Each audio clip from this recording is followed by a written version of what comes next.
అత్యుత్తమర్యాంకులే లక్ష్యంగా నారాయణ. సోషల్ మీడియాలో Instagram reels చేస్తూ తెలుగు రాష్ట్రాలలో గుర్తింపు తెచ్చుకున్న ఖమ్మం జిల్లాకు చెందిన ప్రభుత్వ టీచర్ గౌతమి రాథోడ్ మరొకసారి ఇప్పుడు వార్తల్లో నిలిచారు. కొద్ది నెలల క్రితం మనందరికీ తెలిసిందే, రీల్స్ చేస్తూ వివాదంతో సస్పెండ్ అయినటువంటి ఆమె ఆ తర్వాత భావోద్వేగంతో కన్నీళ్లు పెడుతూ వీడియోలు కూడా పెట్టిన సందర్భాన్ని మనం చూసాం. ఇప్పుడు తన ప్రభుత్వ ఉద్యోగానికే ఏకంగా రాజీనామా చేస్తున్నట్లు ప్రకటించడం చర్చనీయాంశంగా మారింది. అసలు గౌతమి ఎందుకు ఈ నిర్ణయం తీసుకున్నారు? ఆమె తన ప్రభుత్వ ఉద్యోగానికి రాజీనామా చేయడానికి అసలు కారణం ఏంటి? గతంలో జరిగినటువంటి ఆ కాంట్రవర్సీ ఏంటి? పూర్తి వివరాలు చూస్తే, ఖమ్మం జిల్లాలోని మామిళ్ళగూడెం ప్రభుత్వ ఉన్నత పాఠశాలలో ఇంగ్లీష్ స్కూల్ అసిస్టెంట్గా పనిచేసిన భూక్య గౌతమి సోషల్ మీడియాలో గౌతమి రాథోడ్ పేరుతో మంచి గుర్తింపు సంపాదించుకున్నారు, మంచి ఫాలోవర్స్ కూడా సంపాదించుకున్నారు. ఇన్స్టాగ్రామ్లో విద్యకు సంబంధించిన వీడియోలతో పాటు రీల్స్ చేస్తూ లక్షలాది మంది ఫాలోవర్స్ను సంపాదించారు ఆమె. అయితే అదే సమయంలో కొన్ని ప్రైవేటు విద్యా సంస్థలకు సంబంధించిన ప్రమోషన్ చేశారనేటువంటి ఆరోపణలు అప్పట్లో రావడంతో కొన్ని నెలల క్రితం ఆమెపైన విద్యాశాఖ చర్యలు తీసుకుంది. చాలా వరకు ఆమెపైన నెగిటివ్ కామెంట్స్ వచ్చాయి, కొంత సపోర్ట్ కామెంట్స్ వచ్చాయి. పూర్తి స్థాయిలో అది కాంట్రవర్సీగా మారడంతో సస్పెండ్ కూడా చేయాల్సి వచ్చింది కొన్ని రోజుల పాటు ఆమెని. ఆ తర్వాత రియలైజ్ అవుతూ ఒక వీడియోను కూడా విడుదల చేసింది. అప్పట్లో కన్నీళ్లు పెట్టుకుంటూ నా యొక్క ఉద్దేశం అది కాదంటూ తను సంజాయిషి చెప్పుకునేటువంటి పరిస్థితి చేసింది. అయితే ప్రభుత్వ ఉపాధ్యాయురాలుగా పనిచేస్తూనే ప్రైవేటు విద్యా సంస్థలకు ప్రమోట్ చేశారనే ఆరోపణలతో ఆమెను అప్పుడు సస్పెండ్ చేశారు. ఈ వ్యవహారం అప్పట్లో రాష్ట్ర వ్యాప్తంగా హాట్ టాపిక్గా మారింది. సోషల్ మీడియాలో కూడా దీనిపైన పెద్ద ఎత్తున చర్చ కూడా జరిగింది. కొందరు గౌతమికి మద్దతు పలికితే మరికొందరు ప్రభుత్వ ఉద్యోగ నియమాలను పాటించాల్సిందేనట్టు కూడా అభిప్రాయపడ్డారు. అయితే తాజాగా విద్యాశాఖ ఆమెపై విధించిన సస్పెన్షన్ను ఎత్తివేస్తూ తిరిగి విధుల్లో చేరాలని ఆదేశాలు జారీ చేసింది. దీంతో గౌతమి మళ్ళీ ప్రభుత్వ టీచర్గా బాధ్యతలు చేపడతారని అందరూ భావించారు. కానీ ఊహించని విధంగా ఆమె మరో సంచలన నిర్ణయం తీసుకున్నారు.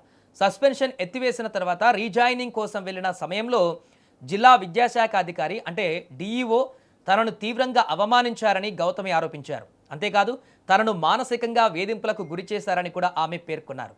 ఈ పరిణామాలతో తీవ్ర మనస్తాపానికి గురయ్యానని ఆమె చెప్పారు. దీంతో తాజాగా ఈ నిర్ణయం తీసుకున్నట్టు తెలుస్తుంది. ఈ విషయాలను వివరిస్తూ గౌతమి ఒక వీడియో విడుదల చేశారు.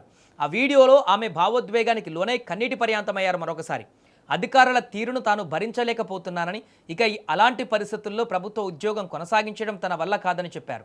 అందుకే స్వచ్ఛందంగా ప్రభుత్వ ఉద్యోగానికి రాజీనామా చేస్తున్నట్లు ప్రకటించారు. గౌతమి విడుదల చేసిన వీడియో ప్రస్తుతం సోషల్ మీడియాలో వైరల్ అవుతోంది.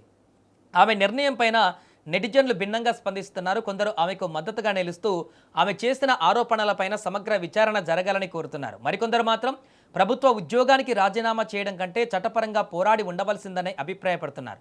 ఇదిలా ఉంటే గౌతమి చేసిన ఆరోపణలపైన జిల్లా విద్యాశాఖ అధికారి లేదా విద్యాశాఖ నుంచి ఇప్పటి వరకు అధికారిక స్పందన వెలువడాల్సి ఉంది. దీంతో ఈ వ్యవహారం ఇప్పుడు మరింత చర్చనీయాంశంగా మారింది.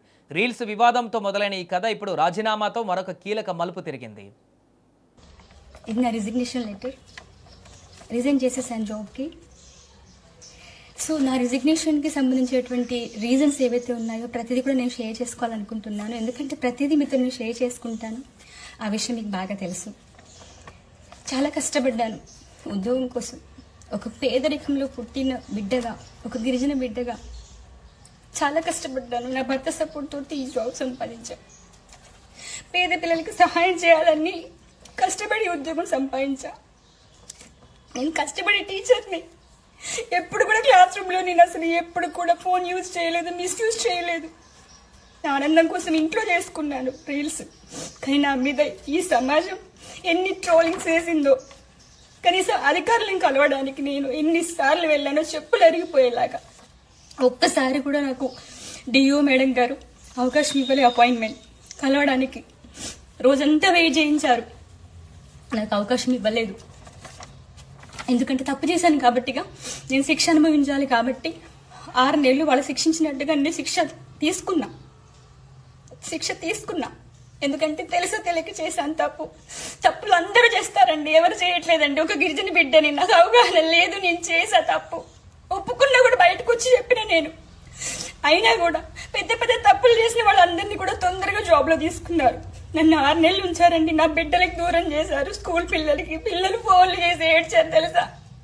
మేడం మాకు నేర్పించిన ఇంగ్లీష్ అంతా పోతుంది, మేము ఎగ్జామ్స్ ఎట్లా రాయాలని అన్నారు. పిల్లల కోసం ఫైనల్ ఎగ్జామ్స్ కన్నా నన్ను రివోక్ చేస్తారనుకున్నా. నన్ను రివోక్ చేయలేదు. ఆ మేడం గారు నన్ను తిట్టారు, నన్ను ఆ రోజంతా ఆ రోజు మేము వెయిట్ చేసాం ఆమె కోసము. ఈవినింగ్ 7:30 వరకు కూడా ఉన్నా నేను, కలిసి వెళ్దాం ఎట్లా చేసన్నా అని. ఆ రోజు నేను కలవడానికి మేడం దగ్గరికి వెళ్తే, ఛీ నువ్వు దూరం జరుగు, దగ్గరకు వస్తే బాగోదని అన్నారు నన్ను.